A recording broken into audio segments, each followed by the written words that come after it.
60% हमारी कौम के लोगों को पहला कलमा याद नहीं है। ये हमारा लेवल है। आप बड़ी बातें कितनी कर लीजिए, हम ये कर देंगे, हम वो कर देंगे, हम हुजूर के नाम पे गर्दन कटा देंगे, ये कर देंगे। ये सब जबानी बातें हैं। जिस कौम के लोग हुजूर के नाम पे अल्लाह के घर में गर्दन झुका न सकें, वो हुजूर के नाम पे गर्दन कटा कैसे सकते हैं? ये प्रैक्टिकल बात है। मैं बहुत हाई फाई तकरीर अभी कर दूंगा। मैं जो बताने लगा हूं मेरा ये अंदाज नहीं है बताने का, लेकिन मैं ये चाहता हूं कि आप कुछ लेकर जाइए इतने बड़े प्रोग्राम से। हम रोजाना बहुत हाई फाई इनकलाबी तकरीरें करते भी हैं, सुनते भी हैं। हमने हासिल क्या किया? 2025 का आगाज है, हमने क्या सीखा? हम जलसे में आए, सुभान अल्लाह माशाअल्लाह, नारे तकबीर नारे रिसालत करके चले गए। हमने ये भी नहीं सीखा कि कलमा याद होना कितना ज्यादा जरूरी है। आपको मालूम है, जब उलमा इकराम महफिल निकाह में कहते हैं जी कलमा पढ़िए, तो बंदा कहता है हजरत आप ही पढ़ा दीजिए। किसी को शर्म नहीं आई, न वालिद को शर्म, न माँ को शर्म, न चचा को शर्म, न दादा को शर्म, न खानदान को शर्म। हमारी सोच का लेवल कितना डाउन हो गया आज की तारीख में। हम शादी की रस्मों में अगर एक चीज कम रह जाए ना, तो पूरे खानदान में मशवरा होता है ये चीज नहीं होगी तो हमारी बेइज्जती हो जाएगी। ऐसा है नहीं है? एक चीज ना हो, अगर शादी में 10 जोड़ी लड़की के लिए कपड़े लेकर जाना है, अगर 9 जोड़ी हो तो पूरा खानदान बैठकर बात करता है नहीं साहब बेइज्जती हो जाएगी। हमारी इज्जत का सवाल है, तुम्हारी इज्जत का सवाल है। मिंबर रसूल पर पूरी कौम मुस्लिम के सामने जब तुम्हारे बंदे को, तुम्हारे बेटे को पहला कलमा याद नहीं निकलता, तब बेइज्जती का एहसास नहीं होता। इससे बड़ी बेइज्जती और क्या हो सकती है? जिसकी 30 साल की उम्र में शादी हो रही है और उसे पहला कलमा याद नहीं। इससे ज्यादा शर्म की बात और कौम मुस्लिम के लिए क्या हो सकती है? यह और बात है कि हमारा जमीर मुर्दा हो चुका है आज की तारीख में। जहां हमें शर्मिंदा होना चाहिए वहां हम खुश होते हैं। कलमा याद नहीं होता, लड़का हंसते हुए मुस्कुराते हुए मस्ती करते हुए, अरे हजरत आप ही पढ़ा दीजिए। ऐसा है या नहीं? अरे हजरत आप ही कलमा पढ़ा दीजिए निकाह। जिस कौम के 30 साल के जवान को पहला कलमा याद न हो, वो कौम ये ख्वाब कैसे देख सकती है कि नहीं साहब हम जाके फलस्तीन के मुसलमानों की हिफाजत करेंगे? जिस कौम के जवान को पहला कलमा याद ना हो, वो कैसे ये कह सकते नहीं साहब हम मस्जिद अक्सा की हिफाजत करेंगे? मस्जिद अक्सा की हिफाजत करने वाले ऐसे लोग नहीं थे जिन्हें पहला कलमा याद नहीं था। मस्जिद अक्सा की हिफाजत करने वाला वो मर्द कलंदर दुनिया जिसे सलाहुद्दीन अय्यूबी के नाम से जानती है। कौन सलाहुद्दीन अय्यूबी? वो सलाहुद्दीन अय्यूबी जिसने यहूदियों के सामने जाके खड़े हो के कहा था जो जान मांगोगे जान देंगे, जो माल मांगोगे माल देंगे, मगर ये हमसे कभी न होगा, नबी का चाहो चला देंगे। ये किसके तेवर थे? ये कलमा पढ़ने वाले मुसलमानों के तेवर। कहां हैं हम और आप? पहला कलमा याद नहीं है। मैं आप में से किसी को उठा के खड़ा नहीं करूंगा, क्योंकि मुझे अपनी तरह आपकी इज्जत का भी ख्याल है कि आप जरा अपना गिरेबान झांकिए। आपकी उम्र 60 साल है, 70 साल है, किसी की 80 साल है, 50 साल है, 40 साल है। जरा गिरेबान झांकिए कि आपको पहला कलमा याद है? जिस कौम के जवानों को 2 सेंटेंस याद ना हो, ला इलाहा इल्लल्लाह मुहम्मदुर रसूलुल्लाह, आपको लगेगा ये तो बहुत सिंपल सी बात है। हम रोजाना हमारे उलमा मिंबर पे देखते हैं ये 2 सेंटेंस ही याद नहीं होते। समझ रहे हैं आप? अब जिसको पहला कलमा याद ना हो, कैसे उम्मीद की जा सकती है कि उसको नमाज का तरीका मालूम होगा? और नमाज हमारे यहाँ पढ़ी कहाँ जाती है? कहाँ नमाज पढ़ी जाती है? कौम मुस्लिम का हाल आज की तारीख में यह है, एक चांद देखकर नमाज शुरू करते हैं और दूसरा चांद देखकर नमाज बंद कर देते हैं। ईद के दिन का हाल यह है, इन मिंबर पर बैठने वाले उलमा से पूछ रही है, नमाज ईद के बाद कितनी जगह ऐसा होता है कि जोहर के अंदर जमात करने के भी लाले पड़े होते, दो बंदे मौजूद नहीं होते कि इमाम साहब लोगों को लेके जमात कर ले। ये हाल होता है आज मस्जिदों में। नमाज ईद के बाद जोहर, असर, मगरिब, इशा की कंडीशन देख लीजिए आप। कहां गए? इतना कमजोर था जमीर इनका कि जिन्होंने 30 दिन 5 वक्त की नमाज पढ़ी, आज नमाज ईद के बाद 2 वक्त की भी नमाज पढ़ने के लिए राजी नहीं है। ये हमारा हाल है, हमारा हाल। हमारी कौम ये सोचती है उलमा इकराम आए, हमें फजीलतें करामतें सुनाएं, जन्नत का टिकट दें और सुभान अल्लाह माशाअल्लाह कह के हम अपने घर चले जाएं। याद रखिएगा, ये जलसा एक रात का मदरसा है। हमारे बुजुर्गों ने शुरू किया लोगों को दीन की बातें सिखाने के लिए। ये जलसा मजाक के लिए नहीं है, ये जलसा मस्ती के लिए नहीं है, ये जलसा मेरी और आपकी तारीफ के लिए नहीं है, ये जबरदस्ती बड़े बड़े अलकाब बताने के लिए नहीं है। ये जलसे किए जाते हैं, कौम की लाखों रुपए की खून पसीने की कमाई इसमें खर्च की जाती है ताकि हमारी कौम के लोग दीन की कम से कम चंद बातें तो सीख कर जाए। चंद बातें तो कौम के लोग दीन की सीख कर जाएं। अगर ये भी नहीं होगा तो आप मुझे बताइए फिर इन जलसों का मकसद क्या रह जाए। हम इतनी बड़ी तादाद में दूर दूर से उलमा इकराम बुलाते हैं, खर्चा किया जाता है, बड़े मसाइल होते हैं, बड़ी मशक्कत, सारे काम।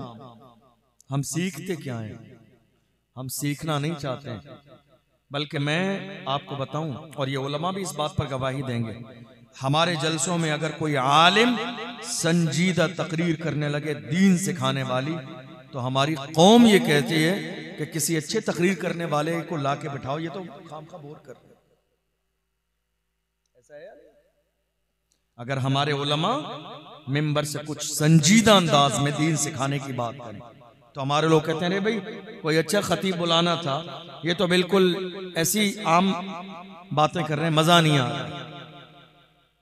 याद रखिएगा, ये जो सजा मिल रही है ना, ये सजा, ये 75 साल जो आपने मजा लिया उसी की सजा। अब ज्यादा मजा लेने का मिजाज मत बनाइए, काम के आदमी बनिए, काम के आदमी। ये मुल्क मौजूदा दौर में इस बात का तकाजा कर रहा है कि मुसलमानों को ये एहसास हो जाना चाहिए कि मौजूदा दौर में हमारी जिम्मेदारियां क्या है। तन्हा मुसलमान है जिन्हें अपनी किसी भी जिम्मेदारी का एहसास नहीं। आपको बताऊं, बड़ा दुख भी होता है, सोशल मीडिया का दौर है, ये आपके कैमरे चल रहे हैं, लाइव प्रोग्राम चल रहा है, कितनी जगह कितनी बातें दिल में आती हैं कहने के लिए, लेकिन फिर भी सोचना पड़ता है कौम की बात है, लाइव प्रोग्राम चल रहा है, न जाने ये बात कहां तक जाएगी। लेकिन याद रखिएगा, ये हम नहीं बताएंगे तो कौन बताएगा। हमारे 18 साल के जवान आज शराब के ठेके पर बैठे हुए हैं। ये हाल है कौम मुस्लिम के जवानों का। 18 साल के जवान बाज़ाब्ता ज़िना के कोठे पर बैठे हुए, ये हाल है हमारी कौम के जवानों का। हमारे 18-20 साल के जवान, कोई ऐसा नशा नहीं है हिंदुस्तान में जो हमारी कौम के जवान नशा करते ना हो। हीरोइन हमारे जवान यूज कर रहे हैं, हीरोइन एक नशा है। एमडी हमारे जवान यूज कर रहे हैं। हत्ता के कुछ लोगों का लेवल तो इतना डाउन हो गया है जो पेट्रोल और डीजल की खुशबू से भी नशा कर रहे हैं। हमारी कौम के जवान, जिन कौम के जवानों की कस्में खाई गई, जिस कौम के जवानों के लिए माजी और मुस्तकबिल के ख्वाब शर्मिंदे ताबीर किए गए, जिस कौम के जवानों के लेवल को देखकर डॉक्टर इकबाल ने नज़में लिखी, जिस कौम के जवानों के तेवर को देखकर अल्लाह अकबर अर्तुगरुल गाजी ने और उस्मान गाजी ने सल्तनत उस्मानिया का ख्वाब देखा था, उस कौम के जवानों का हाल जिसके लिए डॉक्टर इकबाल ने कहा था टल न सकते थे अगर जंग में अड़ जाते थे, पांव शेरों के भी मैदान से उखड़ जाते थे, तुझसे सरकश हुआ कोई तो बिगड़ जाते थे, तीर क्या चीज है हम तोप से लड़ जाते थे, शान आंखों में न जचती थी जहादारों की, कलमा पढ़ते थे हम छांव में तलवारों की, हम जो जीते थे तो जंगों की मुसीबत के लिए या रसूल अल्लाह, और मरते थे तेरे नाम की अजमत के लिए।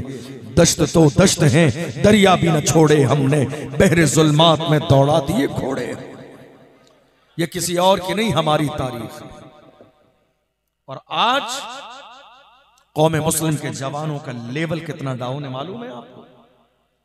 एक बूढ़ी मां 70 साल की इस इंतजार में है कि कोई तावीज करने वाला मिल जाए और मुझे कोई ऐसा तावीज मिल जाए कि मेरा बेटा शराब छोड़ दे। हम लोग जब जलसे में जाते हैं, लोग हर दिन किसी ना किसी फैमिली में ठहराते हैं।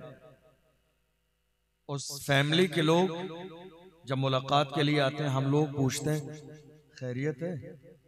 आप यकीन जानिए मिंबर रसूल पे बैठा हूं, जब हम ये पूछते हैं खैरियत है साहब, 60 साल 50 साल 70 साल के बुजुर्ग, तो वो खैरियत बाद में बताते हैं, उनकी आंख से आंसू पहले निकलने लग जाते हैं। कहते हैं हजरत क्या खैरियत बताऊं, बड़ी दुआओं से मिन्नत से कोई हिंदुस्तान की ऐसी दरगाह और मजार न छोड़ा मैंने जहां औलाद के लिए मिन्नत न मानी, तब जाके अल्लाह ने मुझे एक बेटा अता फरमाया। आज उस एक 18 साल के बेटे का हाल यह है कि 24 घंटे शराब के नशे में धुत पड़ा रहता है। हजरत कोई ऐसा तावीज मिल जाए कि मेरे बेटे की शराब छूट जाए। कोई कहता है हजरत मेरा बेटा आज बाज़ाब्ता सट्टा लगाने लगा है। कोई ऐसा तावीज मिल जाए कि मेरा बेटा सट्टा लगाना छोड़ दे। हजरत कोई ऐसा तावीज मिल जाए कि मेरा बेटा नशा करने लगा है। हजरत कोई ऐसा तावीज मिल जाए मेरा बेटा सूद का लेन देन करने लगा है। ऐसा कोई तावीज मिल जाए, याद रखिएगा ये सारे काम तावीजों से नहीं, बचपन की तरबियत से होते हैं। तावीजों से इनकलाब नहीं आता है, सिर्फ तावीजों से इनकलाब आ जाता तो हमारे नबी पूरा दस्तूर हमें देकर तशरीफ न ले जाते। मेरे नबी ने फरमाया अल यौम अकमलतु लकुम दीनकुम व अतममतु अलैकुम निअमती व रदीतु लकुमुल इस्लाम दीना। मेरे नबी फरमाते हैं आज दीन मुकम्मल हो गया है और मैं तुम्हें जो दीन देकर जा रहा हूं, जो कुरान देकर जा रहा हूं, इसे जितनी मजबूती के साथ पकड़े रहोगे तुम जिंदगी में कभी गुमराह नहीं होगे। आज क्या हमने कुरान पकड़ा है? कुरान कहाँ है? कुरान आपके घर में तो है, आपकी जिंदगी में नहीं है। मेरे जुमले पे गौर कीजिए क्या कह रहा हूं। कुरान आपके घर के ताक में है, आपकी जिंदगी में नहीं है। आपकी जिंदगी में आपने ना कुरान पढ़ा, ना कुरान समझा और ना ही कुरान के मुताबिक अमल किया। कुरान ने आपको बार बार कहा,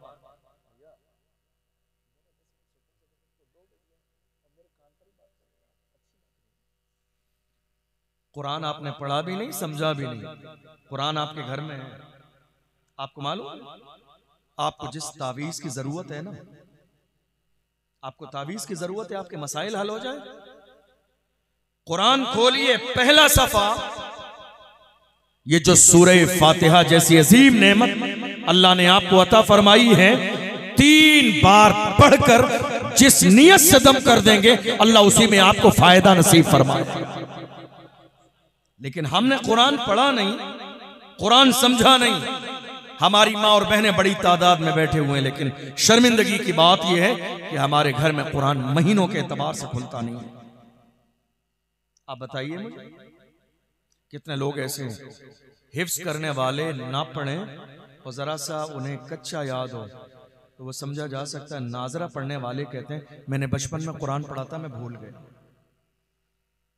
अल्लाह का कुरान कहता है मन अअरद अन ज़िक्री फ़इन्न लहू मईशतन दन्का व नहशुरुहु यौमल क़ियामति अअमा क़ाल रब्बि लिमा हशरतनी अअमा व क़द कुन्तु बसीरा क़ाल कज़ालिक अततक आयातुना फ़नसीतहा व कज़ालिकल यौम तुनसा। आज कौम का हाल ये, कोई कुरान पढ़ने वाला नहीं। हमारे घर में कुरान है, हमारी जिंदगी में कुरान नहीं है। अगर हमारी जिंदगी में कुरान होता तो आज हालात ये नहीं होते। हमारी मां हमसे राजी नहीं है, हमारे वालिद हमसे राजी नहीं है। सगी बहन का हाल ये है, माँ बाप के मर जाने के बाद भाइयों ने और भाभी ने उसका मायका बंद कर दिया, दरवाजे हमेशा के लिए बहन के लिए बंद कर दिए। रमजान के महीने में एक साहब आए, कहा हजरत मेरी बहन बहुत परेशान है, मैं मालदार आदमी हूं, ज़कात निकालना है मुझे, तो क्या मैं ज़कात निकाल कर अपनी बहन को दे सकता हूं? उसके घर गरीबी का हाल यह है, सहरी और इफ्तार के लिए इंतजाम भी नहीं है, इतनी परेशानी के दौर से गुजर रही है मेरी बहन, ज़कात दे दूं? मैं क्या कहने लगा हूं, सुनिएगा गौर से। मैंने कहा भाई, बहन को ज़कात नहीं, विरासत में जो हिस्सा है वो दे दीजिए। तुम्हारे माल में तुम्हारी बहन का विरासत में जो हिस्सा है वो दे दीजिए, ज़कात लेने देने की नौबत ही नहीं है। आज हमारे यहां ये मिजाज खत्म हो गया। भाई के 4 घर हैं, बहन किराए पे रहती है, भाई करोड़पति है, बहन एक एक लुकमे के लिए तरस रही है। हमारे घर में कुरान है, हमारी जिंदगी में कुरान नहीं है। कितनी बूढ़ी माएं ऐसी हैं, आज सालें गुजर गई हैं, जिनके अपने बेटे ने जाके उनके दरवाजे पे सलाम नहीं किया। शादी हो जाने के बाद बीवी बच्चों को लेकर अलग हो गए, जैसे कि वो इस माँ से पैदा ही नहीं हुए थे किसी भी दौर में। माओं की कंडीशन ये है, 5 वक्त नमाज में दुआ करती हैं, अल्लाह चेहरा नहीं, कम से कम बेटे की पीठ ही दिखा दे। लेकिन ये बेटा है जो एक नजर भी अपने माँ बाप को देखने के लिए, जाने के लिए राजी नहीं। आज सबसे ज्यादा आपको शायद इस बात का अंदाजा हो, मौजूदा दौर में 3-4 साल के जमाने में हमारी कई लाख बेटियां मुर्तद हो चुकी हैं। मुर्तद जानते हैं? इस्लाम छोड़ चुकी हैं, इस्लाम छोड़ दिया, किसी गैर से जाके शादी कर ली, किसी गैर के दरवाजे पे चली गई। इसमें एक बहुत बड़ी वजह यह है, कितनी बेटियों से जाके पूछा गया तुम्हारे इस्लाम छोड़ने की वजह क्या है, आखिर तुमने अपना घर क्यों छोड़ा? तो कहा मेरी उम्र इंतजार करते करते 40 साल की हो गई, मेरे बाप की गरीबी की वजह से कौम मुस्लिम का कोई जवान मेरे दरवाजे पर रिश्ता लेके नहीं आया। ये हाल है आज हमारे घर का। हमारी बेटियां आज कितने गरीबों की 30 साल, 32 साल, 35 साल, हत्ता के 40 साल की हो गई। जवान किस इंतजार में हमारे किसी मालदार घर में रिश्ता हो जाए, जहां बाइक मिले, 4 व्हीलर मिले। मैं कहता हूं अल्लाह ने मर्द तो तुम्हें बनाया, मर्द तो अल्लाह ने तुम्हें बनाया, हाकिम तो बनाया, ये सामान लाना औरत की जिम्मेदारी नहीं है।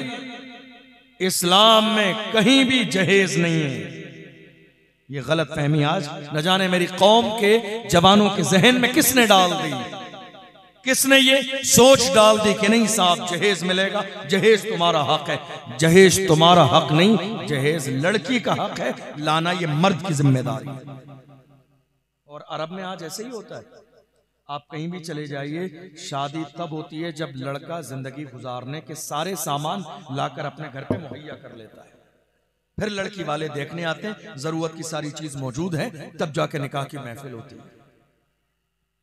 आपको मालूम है हमारी कौम के जवान आज जिना के अड्डे पर क्यों बैठे हुए हैं?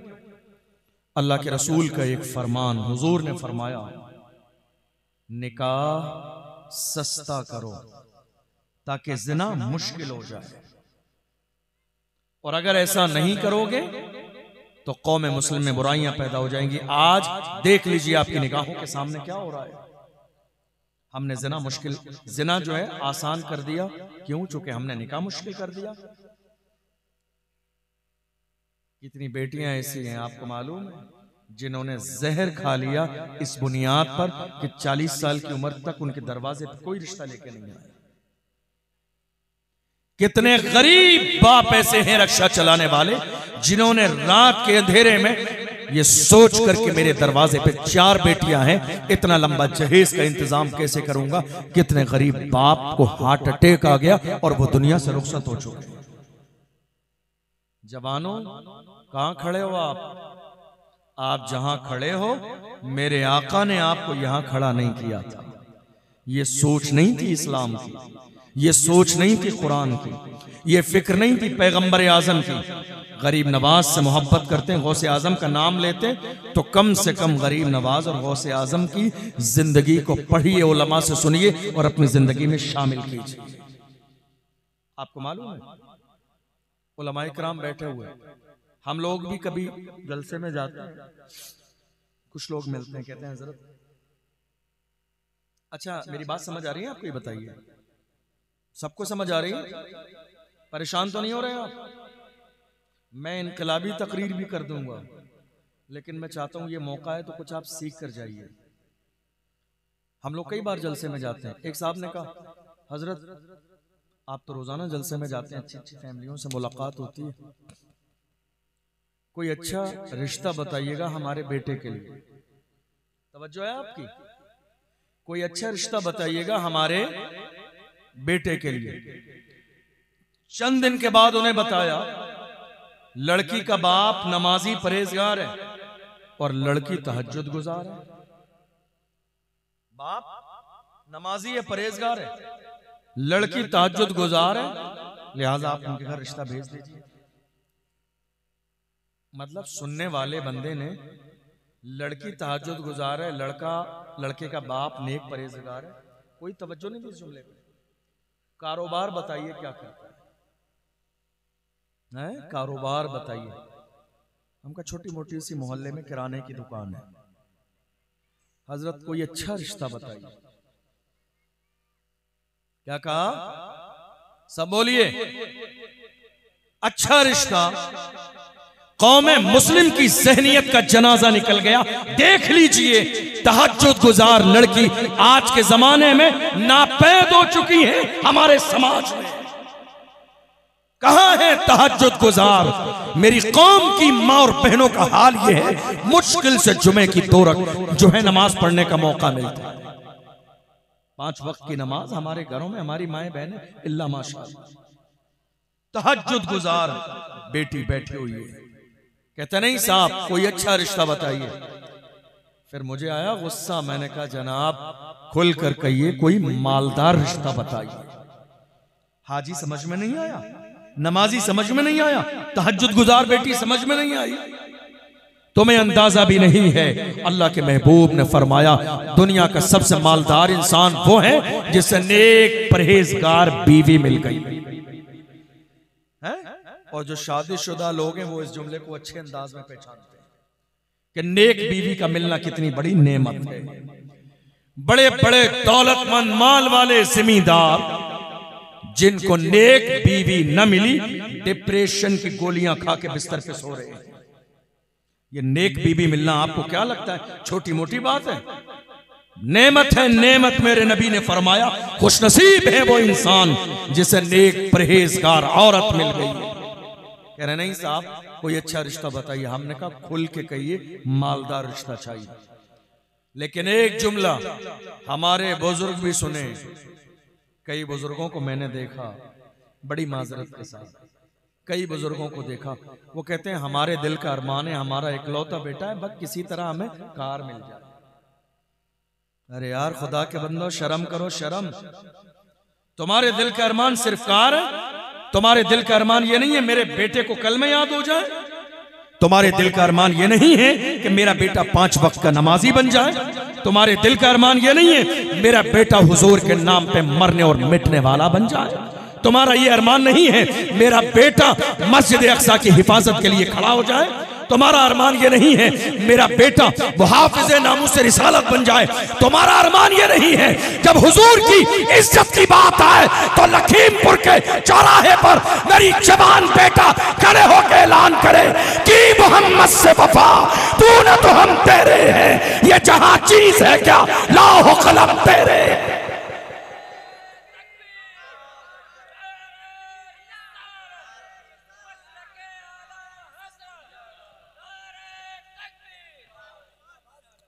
तेवर देखिए दिल का अरमान क्या है। ऐ मेरे बुजुर्ग तुमसे हाथ जोड़ के कहता हूं दिल का अरमान ये न बनाओ, ये तुम्हें कार बैठने को नसीब नहीं होगी। क्या कहते हैं आप? नहीं मिलेगी ये। जिनके घरों में बेटों की शादियां हो गई हैं वो बहुत अच्छे से मेरी बात समझ भी रहे होंगे। ये जो आप मांग कर अपना लेवल डाउन कर रहे हैं ना, ये बाइक आपके लिए नहीं है, ये जहेज का सामान आपके लिए नहीं है, ये लाने वाली उसी बहू के लिए जो लेकर आई है। आप जबरदस्ती मांग कर भिखारी बन रहे हैं और अपना लेवल डाउन कर रहे हैं। याद रखिएगा, जहेज से मालदारी नहीं आती है, मालदारी खुदा की अता से आती है।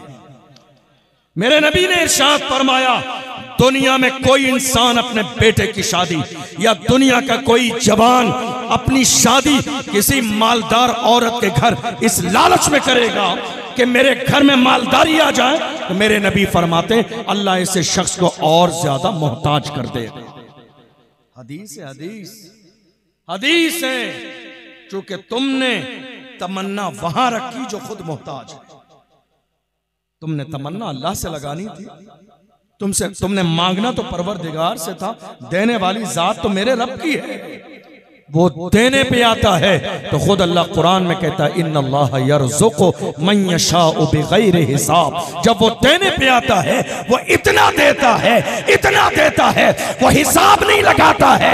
देने पे आता है, इतना देता है, इतना देता है कि बंदे खुदा की बारगाह में सजदा करके कहते हैं, ऐ मेरे मौला, दामन फैलाना मेरा काम था, मेरे खाली दामन को भरना तेरी रहमत का काम है। देने वाली जात मेरे रब की है। आप जो खुद मोहताज है उससे उम्मीद लगा रहे कि नहीं साहब जहेज में सामान मिलेगा, परेशानी दूर हो जाएगी।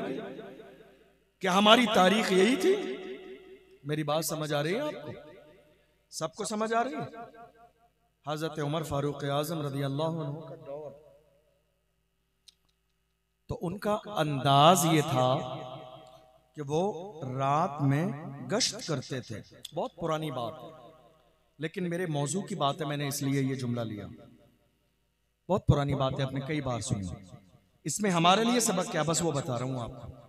वो रात में गश्त करते थे फकीराना लिबास पहनकर, और इस नियत के साथ कि कोई परेशान हाल हो तो उसकी परेशानी को दूर कर दिया जाए। इस वाकये में बहुत सारी चीजें, अगर मैं सियासी तकरीर करूं तो ये हजरत उमर फारूक आजम का किरदार है जो दुनिया के तमाम सियासी लोगों को देखना चाहिए कि ये हमारा किरदार और तेवर था, और जो नजर आ रहे हैं वो आपके तेवर और किरदार है। हम तो कहते हैं ना इधर उधर की तो बात कर, ये बता कि काफिला क्यों लुटा।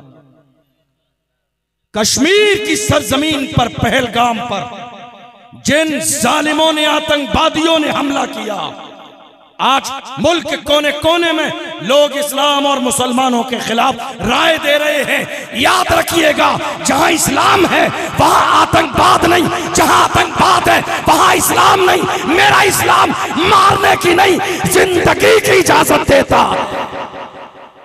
अल्लाह का कुरान कहता है, मिन अजल ज़ालिका कतबना अला बनी इसराइल अन्नहु मन क़तल नफ्सन बिग़ैरि नफ्सिन फ़कअन्नमा क़तल अन्नास जमीआ व मन अहयाहा फ़कअन्नमा अहया अन्नास जमीआ। इस्लाम का मिजाज ये है, किसी इंसान को, एक इंसान को जिसने नाहक कत्ल किया, गोया कि उसने पूरी इंसानियत को कत्ल कर दिया। इस्लाम है हमारा।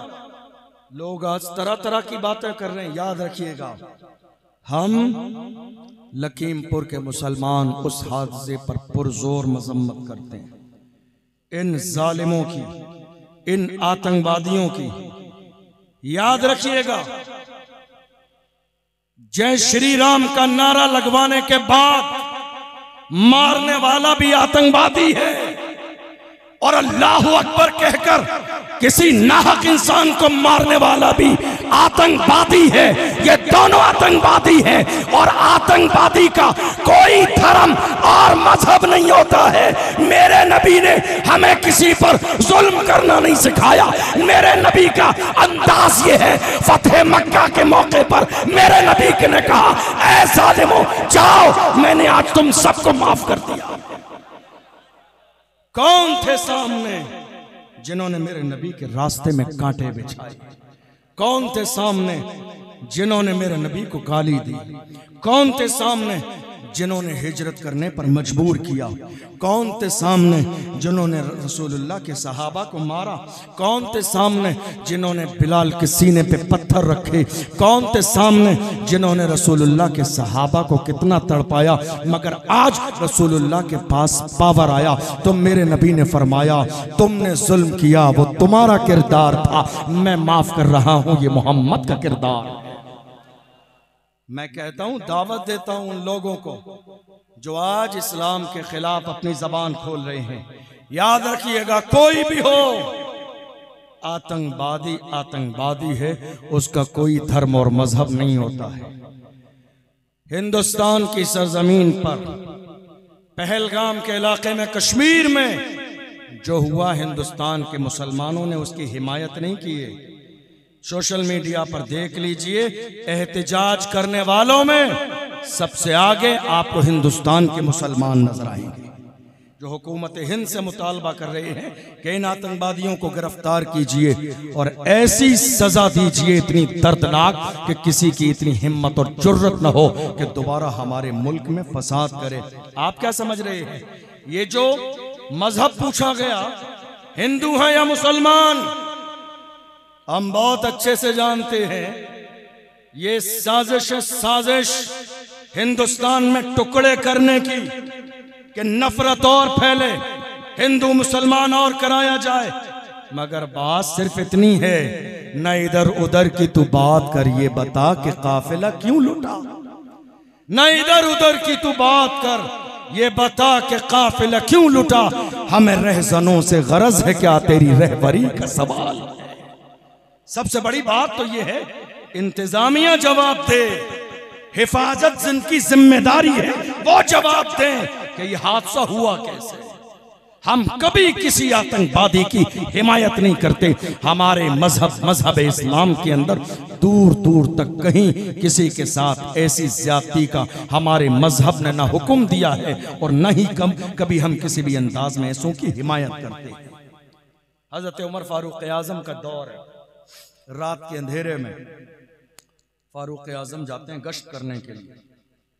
तवज्जो है आपकी? सबकी तवज्जो है? फारूक आजम जाते हैं गश्त करने के लिए। एक दरवाजे से आवाज आ रही थी, मेरी माँ और बहनें गौर से सुने, एक दरवाजे से आवाज आ रही थी। एक बूढ़ी औरत ने अपनी बेटी से कहा, बेटी दूध में पानी मिला दे। सुना है आपने, कई बार सुना। मैसेज क्या है इसमें? बेटी दूध में पानी मिला। गौर कीजिए, हम रिश्ता कैसा देख रहे हैं, उमर ने रिश्ता कैसा देखा था। बेटी दूध में पानी मिला दे। हजरत उमर फारूक आजम की कानों में आवाज आ रही है, सुन रहे हैं गौर से। बेटी ने कहा, नहीं मैं नहीं मिलाऊंगी। का बेटी मिला दे, दरवाजा बंद है, रात का अंधेरा है, उमर को नहीं खबर लगेगी, उमर नहीं देख रहे हैं। क्योंकि फारूक आजम बादशाह इस्लाम थे तो खयानत करना, धोखाधड़ी, तमाम चीजों की तरफ से आपने पाबंदी लगाई थी। का उमर नहीं देख रहा है। बेटी ने कहा, मेरे वालिद उमर देखे न देखे, मेरा परवरदिगार तो देख रहा है। वल्लाहु यालमु मा तुसिर्रून व मा तुअलिनून, तुम जो जाहिर करते हो मेरा रब वो भी जानता है, जो छुपाते हो मेरा रब वो भी जानता है। ऐ मेरी कौम के जवान, और रात के अंधेरे में मोबाइल फोन का गलत इस्तेमाल करने वालों, ये ना सोचो कि तुम्हारे माँ बाप नहीं देख रहे हैं, तुम्हारे रूम का दरवाजा बंद है। डरो उस परवरदिगार से जिसके लिए न रात है न दिन है, न अंधेरा है न उजाला है, जो हर हाल में देखता है। उस बेटी ने कहा, ऐ मेरी माँ, उमर देखे ना देखे, मेरा रब देखने वाला है। अल्लाह अकबर, क्या फिक्र थी, क्या सोच थी, क्या नजरिया था, क्या सीने में अल्लाह का डर था, क्या कुरान उनकी जिंदगियों में शामिल था। हजरत उमर फारूक आजम ने दरवाजे पर निशान लगाया, चले गए वापस। सुबह अपने बेटे को लिया, दरवाजे पर आए, दस्तक दी, वो बूढ़ी औरत लर्जा बरंदाम हो गई। सोचा कहीं ऐसा तो नहीं कि उमर को दूध का मसला पता चल गया। दरवाजा खोल दिया एहतराम के साथ, कहा जिस बेटी ने ये कहा था कि खुदा देख रहा है वो बेटी कहाँ है। बेटी आई पर्दे के साथ सामने, कहा बेटी देख ले, मेरे ये बेटे खड़े हुए हैं, तुझे इनमें से जो बेटा पसंद हो मैं तुझे अपने घर की बहू बनाना चाहता हूं। गौर कीजिए, गौर कीजिए क्या थे मुसलमानों के तेवर। फारूक आजम ने यह लिहाज नहीं किया गरीब है, मोहताज है, परेशान है, दूध का काम है, यह लिहाज नहीं किया।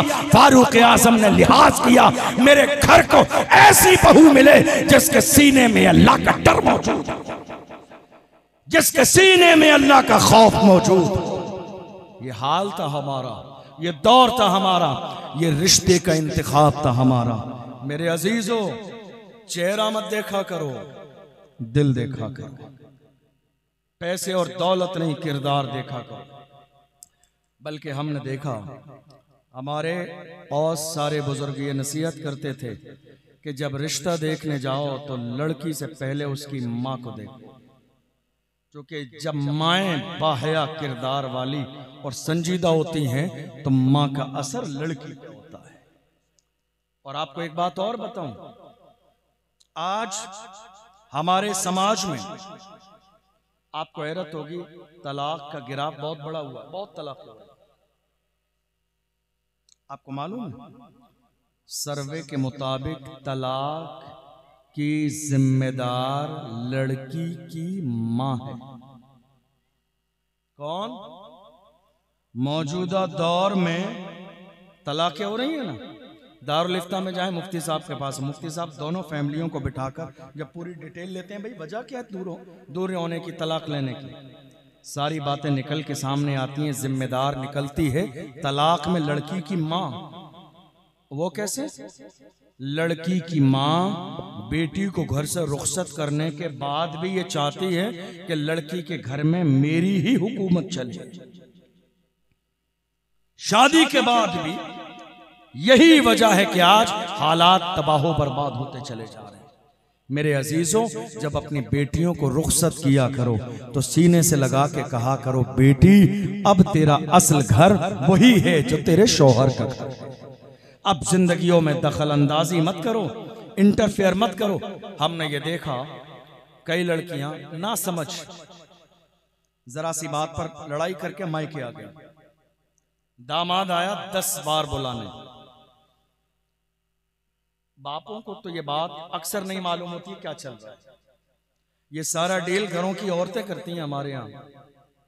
10 बार दामाद बुलाने आया, माँ ने भेजा नहीं, कहा नहीं बेटी अभी जाना नहीं है, जरा इसको और हमारे दरवाजे पे नाक रगड़ने दे, जब और जलील होगा तब इसकी औकात समझ में आएगी।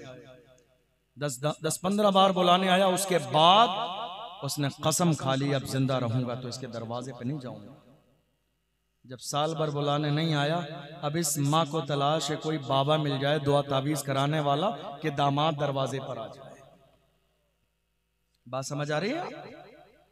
ये हाल हमारे घरों का हो गया। नहीं मेरे अजीजों, मेरे नबी की बेटी, अल्लाह अकबर, हाल क्या है आज। अगर हमारी बेटियां ससुराल में काम नहीं करती है तो क्या कहा जाता? नहीं साहब, बड़े बाप की बेटी है काम नहीं करेगी, बड़े बाप की बेटी है काम नहीं करेगी। मैं कहता हूं बेवकूफ इंसान, तूने बड़ा बाप देखा ही नहीं। इस कायनात में सबसे बड़ा बाप अगर कोई है तो खातून जन्नत का बाप है। फातिमा के बाप से बड़ा बाप न किसी का हुआ है न कयामत तक हो सकता। आवाज बढ़ाइए इसकी। इतना बड़ा बाप न किसी का हुआ है न कयामत तक हो सकता है। मगर एक मौके पर खातून जन्नत भी आई, हाथों में छाले पड़ गई। हमारे उलमा जानते हैं, हुजूर से आके कहा अब्बा मेरे हाथों में छाले पड़ गए काम करते हुए। कौन कौन? रसूल की बेटी, जिनकी शान ये है जब आती हैं तो मेरे नबी इस्तकबाल में खड़े हो जाते हैं, पेशानी चूमते हैं, हाथ चूमते हैं, अपनी जगह पे बिठाते हैं और मकाम बताते हैं तो फरमाते हैं फातिमा तो बिदअत मिन्नी, फातिमा मेरे जिगर का टुकड़ा है। इतनी शान वाली फातिमा, लेकिन जब शादी के बाद काम करते करते हाथों में छाले पड़ गए, रसूलुल्लाह की बारगाह में आई, कहा या रसूलुल्लाह खादिमाएं आई हैं माले गनीमत में, आप सबको दे रही हैं, एक मुझे भी दे दे। मेरे नबी ने अता नहीं फरमाई। गौर कीजिए, हुजूर ने खादिमा अपनी बेटी को नहीं दी, कहा बेटी मैं दे दूंगा तो लोग इसे दलील बना लेंगे, हर बाप के लिए बेटी के साथ खादिमा भेजना मुश्किल हो जाएगा। ऐ मेरी बेटी तू रसूल की बेटी है, सब्र कर। याद रखिए क्या है ये ओरिजिनल इस्लाम है। क्या है ये इस्लाम हमारी जिंदगी में? क्या ये इस्लाम हमारे घरों में है? नहीं, इस्लाम हमारी जबानों पर रह गया, इस्लाम हमारी जिंदगियों में शामिल नहीं है। हमारी जिंदगियों में अगर इस्लाम शामिल होता तो आज मुल्क में यह नौबत नहीं आ जाती कि एक तरफ मेरे नबी की शान में गुस्ताखी हो और मेरी कौम के जवान शराब के ठेके पे बैठकर रात के अंधेरे में अय्याशी करते रहे। ऐ मेरी कौम के जवानों, ताज शरिया ने फरमाया जिंदगी ये नहीं है किसी के लिए, जिंदगी है नबी की, नबी के लिए ना समझ मरते हैं, जिंदगी के लिए जीना मरना है सब कुछ नबी के लिए। ये दौर था किसी जमाने में हुजूर के गुलामों का। या रसूलल्लाह हर जफा हर सितम गवारा है, इतना कह दे कि तू हमारा है। हुजूर के आशिक कैसे थे? मारा जाता था, घसीटा जाता था, परेशान किया जाता था, सारी परेशानी बर्दाश्त करने के बाद कहते थे या रसूलल्लाह हर जफा हर सितम गवारा है, इतना कह दे कि तू हमारा है। अल्लाह अकबर, सारी दुनिया की निगाहों से गिरा है बेदम, तब कहीं जाके तेरे दिल में जगह पाई। आशिक तो बने हुजूर के, हुजूर के सच्चे गुलाम तो बने। जिस दिन हुजूर के सच्चे गुलाम बन जाएंगे, यकीन जानिए हालात हमारे किसी जमाने में इतने बुरे नहीं थे जितने बुरे हालात आज के जमाने में। हमारे घरों का हाल इस्लामी नहीं है, हमारी अपनी जिंदगी इस्लामी नहीं है। हमारे जवान कहाँ हैं? एक छोटी सी आखिरी बात बताऊं, 3 बजने लगे। आज हो क्या रहा है मालूम है आपको?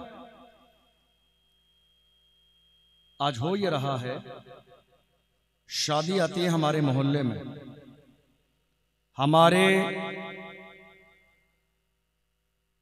हमारे जवानों को सबसे ज्यादा 6 महीने पहले फिक्र इस बात की होती है कि साहब शादी में हमें बैंड बाजा डीजा किसी अच्छी जगह से बुलाना है।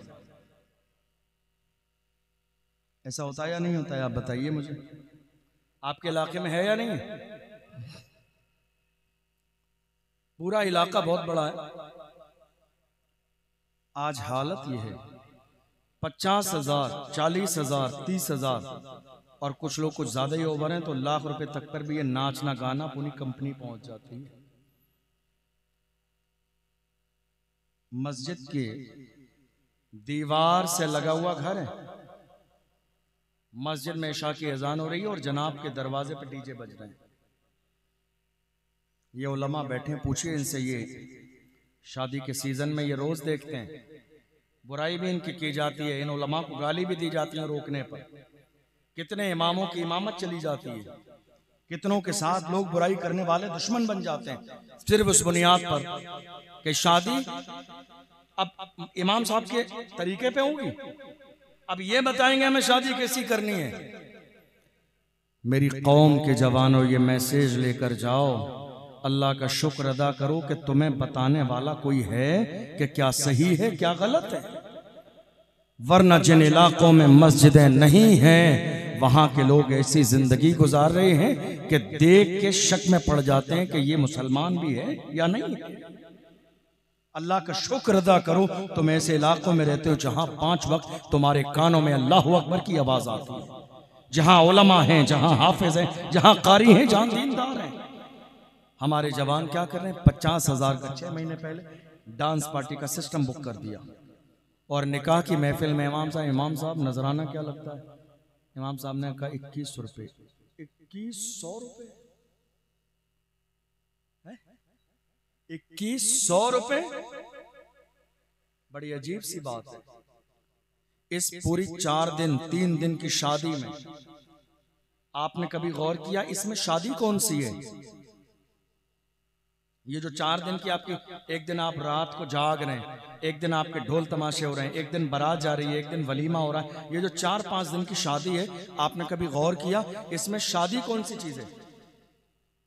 शादी वही चीज है जिसमें इमाम साहब आकर कलमा पढ़ाते हैं, इजाबो कबूल कराते हैं, बस यही शादी है। बाकी ये जितने काम है ये सब रस्म रिवाज है। ओरिजिनल शादी निकाह है, निकाह, जिसको आपने इतना गैर अहमियत वाला समझ लिया कि आज देख लीजिए स्टेज का हाल ये कि दूल्हा के तमाम साथी जूते पहने बैठे होते हैं, कोई वजू करने वाला नहीं, सबके मुंह में गुटके भरे हुए। इमाम साहब मौजूद हैं, निकाह खत्म नहीं हुआ कि पटाखे चलना शुरू हो गए, आतिशबाजी। इतनी भी हया नहीं मेरी कौम को कि कम से कम मस्जिद का इमाम उठ के चला जाए तब जाके माहौल ख़राब करें।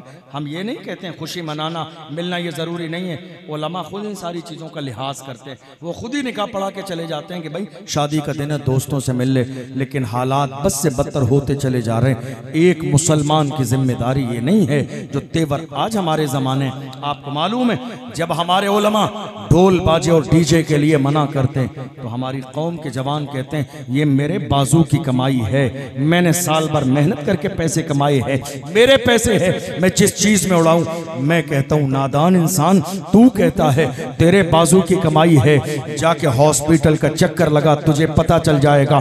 तुझसे बेहतर बॉडी बिल्डर जवान आज बिस्तरे मौत पर पड़े हुए हैं। इसी हाथ पर, इसी बाजू पर लकवे का असर हो गया, इस पैर पर लकवे का असर हो गया, जबान पर लकवे का असर हो गया। तू कहता बाजू की कमाई है, जिस बाजू पर इतराता है। कितने बाजू वाले आज हॉस्पिटल में पड़े हुए हैं। खुदा ने दिखा दिया बादशाही सिर्फ हमारी है, पावर सिर्फ हमारा है, आगाह अपनी मौत से कोई बशर नहीं, सामान 100 बरस का है बल्कि खबर नहीं। इतराइए नहीं आपने बाजू की कमाई से ये दौलत कमाई है, नहीं नहीं, पैसे बाजू की कमाई से नहीं आते हैं। कमाई के लिए 2 चीजें हैं, एक बंदे की मेहनत, दूसरे खुदा की रहमत। जब तक खुदा की रहमत ना हो बंदे की मेहनत किसी काम नहीं आती है। घबराइए नहीं, अपने सीने में रसूलुल्लाह का इश्क पैदा कीजिए। ये सिर्फ इश्क की कमी है जो आज आपके हालात इतने बद से बदतर होते चले जा रहे हैं। जिस दिन इश्क आपके अंदर था ना, हालात ये नहीं थे। हमारे उलमा मना करते ना, कुछ लोग कहते हैं अरे हजरत इतनी जल्दी कैसे छूट जाएगी। बस 2 मिनट का एक आखिरी जुमला, एक हदीस सुनाऊं। आप गुनाह करते हैं, उलमा कहते हैं छोड़ दीजिए। अरे हजरत कैसे छूट जाएगी, कैसे छूट जाएगी? अगर आप सच्चे मुसलमान हैं तो 1 दिन की नहीं 50 साल की आदत भी छूटेगी। शराब की हुर्मत नाजिल नहीं हुई? रसूलुल्लाह ने जिस दिन ऐलान फरमाया अल्लाह ने शराब को हराम करार दिया, हजरत उमर फारूक आजम फरमाते हैं मैं आ रहा था, मैंने देखा मदीने की गलियों में शराब ऐसे बह रही थी, ऐसा लगता था कि बाढ़ आ गई है। जब मैंने जाके पता किया तो पता चला कि रसूलुल्लाह सल्लल्लाहु अलैहि वसल्लम ने आज हुक्म इलाही सुना दिया है कि अल्लाह ने शराब को हराम करार दिया है। जो पीने वाले थे 20 साल 50 साल के, उन्होंने इसलिए छोड़ दी कि अल्लाह ने मना कर दिया। हम गलत काम कर रहे हैं, कहते हैं नहीं साहब सब कर रहे हैं, हम अकेले थोड़ी कर रहे हैं। हमारे पास बहाना क्या है, अरे फलां ने किया, फलां ने किया, फलां ने किया, हम अकेले थोड़ी कर रहे हैं। फलां अपनी कब्र में जाएगा, वो आप अपनी कब्र में जाएंगे। आप अपनी आखिरत के बारे में सोचिए। बहैसियत मुसलमान आपकी जिम्मेदारी क्या है? एक आखिरी जुमला सुन के मैसेज लेकर जाइए। मुसलमान कैसे होते हैं? हुजूर के ज़माने में इस्लाम का इब्तिदाई दौर है। एक साहब आए रसूलुल्लाह की महफिल में आके बैठ गए, साहबा भी हाथ में सोने की अंगूठी पहन कर आए। काहे की? सब बोलिए, सोने की। इस्लाम में मर्द के लिए सोना पहनना जायज नहीं है। चांदी की अंगूठी एक पहन सकता है, 1 साढ़े 4 माशे से कम की, 1 नगवाली। आए हुजूर की बारगाह में बैठ गए, हुजूर की नजर पड़ी, अल्लाह के रसूल सल्लल्लाहु अलैहि वसल्लम ने नाराजगी का इजहार फरमाया, अंगूठी उतार कर फेंक दी। उसके बाद महफिल मुकम्मल हुई, हुजूर चले गए। जब हुजूर गए सहाबा भी जाने लगे। जिस साहब की अंगूठी उतार कर हुजूर ने फेंकी थी वो भी जाने लगे। तो सहाबा ने कहा हुजूर ने अंगूठी उतार कर फेंक दी है, तुम नहीं पहनोगे, उठाकर ले जाओ, कम से कम तुम्हारे घर में काम आ जाएगी। ईमान किसे कहते हैं? उस आशिक ने कहा था अल्लाह की इज्जत की कसम जिसके कब्ज़े कुदरत में मेरी जान है, जो चीज़ रसूलुल्लाह को पसंद नहीं, जो चीज़ मेरे आका को पसंद नहीं, जो चीज़ मुस्तफ़ा जान रहमत को पसंद नहीं, उसको उठाना तो बड़ी बात है, उसकी तरफ देखना भी मेरी मोहब्बत को गवारा नहीं है। उठाना तो बड़ी बात है, उठाना तो बड़ी बात है। जो चीज़ मेरे नबी को पसंद नहीं उसको ले जाना और उसकी तरफ देखना मेरी मोहब्बत को गवारा नहीं है। मेरी कौम के जवानों, आज सबसे बड़ी जिम्मेदारी तुम्हारे कांधों पर है कि तुम जिस समाज में, जिस इलाके में रहते हो, उस इलाके का माहौल कैसा तैयार करते हो। आज भी अगर मोहम्मद अरबी के सच्चे गुलाम बन जाओगे, याद रखना जो लोग अल्लाह और उसके रसूल के मुताबिक जिंदगी गुजारते हैं वो मरने के बाद भी लोगों के दिलों में जिंदा रहते हैं। आज अगर इस जंगल में हजरत मस्तान बाबा अलैहिर्रहमा के उर्स में आए हो, क्या बात है। अल्लाह का कुरान कहता है जो लोग ईमान लाते हैं और नेक अमल करते हैं, अल्लाह उनकी मोहब्बत लोगों के दिलों में डाल देता है। ये मोहब्बत ही तो है जो रात के 3 बजे तक सब अपना कारोबार और आराम छोड़ के बैठे हैं। जमाले यार पर पर्दा पड़ा है, गम नहीं इसका, ख्याले यार आने पर नजारा हो ही जाता है। जहां अल्लाह वाले रहते हैं अपने मज़ारों में, वो जंगल हो या सहरा हो, उजाला हो ही जाता। अल्लाह के रसूल के हुक्म के मुताबिक जिंदगी गुजारेंगे तो यकीन रखिएगा दुनिया में भी इज्जत की जिंदगी गुजारेंगे और मरने के बाद भी अल्लाह आपको अजीम शान जिंदगी देगा। इसलिए ये नियत लेकर जाइए जवानों, ये पैगाम लेकर जाइए और ये नियत करके जाइए आज से हमारी मस्जिदें खाली नहीं होंगी। आपको मालूम है थोड़े दिन पहले जब अजान बंद करने की बात आई थी कि अजान बंद कर दी जाएगी, पूछा गया साहब अजान से आपको क्या दिक्कत है? बड़ी माजरत के साथ कुछ लोगों ने कहा था अजान क्यों देते हैं आप, अजान क्यों देते हैं आप 5 वक्त? जवाब दिया गया अजान एक ऐलान है। किसके लिए ऐलान है? अजान ऐलान है लोगों के लिए कि लोग नमाज पढ़ने आए। कहा आते हैं फिर? कहा नहीं। तो कहा जब आते ही नहीं है 5 वक्त और आप आज नहीं दे रहे हो, हमेशा से दे रहे हो, तो जब ऐलान सुन के लोग आते ही नहीं है तो अजान क्यों दी जा रही? उस वक्त हमारे लोगों के पास जवाब नहीं था। अजान क्यों दी जाती है? अगर अजान 2 मिनट मस्जिद में लेट हो जाए ना, पूरा मोहल्ला इमाम साहब से और मुअज्जिन साहब से लड़ेगा कि साहब 2 मिनट अजान कैसे लेट दे दिया आपने। ऐसा है या नहीं है? अजान से मतलब है, अजान किस लिए दी जाती है इससे किसी को कोई मतलब नहीं। जवानों ये पैगाम लेकर जाओ, मस्जिदें आबाद करेंगे, अल्लाह के घर की इबादत, अल्लाह के घर में इबादत करेंगे, अल्लाह के घर की हिफाजत करेंगे, अपनी बेटियों को पर्दा देंगे, अपनी माओं को कुरान की तालीमात से आशना करेंगे। हम हुजूर के सच्चे गुलाम बनेंगे, हुजूर के वफादार बनकर जिंदगी गुजारेंगे। ये शराब, ये जिना, ये जुआ, ये नशा, इन सारी चीज़ों से हम अपना रिश्ता तोड़ देंगे। इसलिए कि गुनाह जितने भी कर लीजिए आखिर मौत है। पलटना तुम्हें अल्लाह की तरफ ही है। गुरूर कर लीजिए, तकब्बुर कर लीजिए, अपने आप को बड़ा आदमी समझ लीजिए, सीधे मुंह बात न कीजिए, कुछ भी कर लीजिए, आखिर मौत है। पलटना अल्लाह ही की तरफ है। जरा अपने अंदर सादगी और आजिज़ी पैदा कीजिए, तवाज़ो पैदा कीजिए, उलमा से अपना रिश्ता बेहतर कीजिए, अपने इलाके के उलमा से दीन के मसाइल जानने की कोशिश कीजिए, मिजाज बनाइए। जहां हम 4 महीने अपने बेटे को दूल्हा बनाने की तैयारी करते हैं, वहीं 4 दिन किसी आलिम के पास बिठाकर कलमा भी याद कराएं, ताकि निकाह की महफिल में हमारे बेटे को कलमा याद होना चाहिए। अल्लाह की बारगाह में दुआ है हमने जो सुना है इसे समझने और अमल करने की तौफीक अता फरमाए। खड़े हो जाइए, सलातो सलाम पढ़ लीजिए। मुस्तफा जाने रहमत पे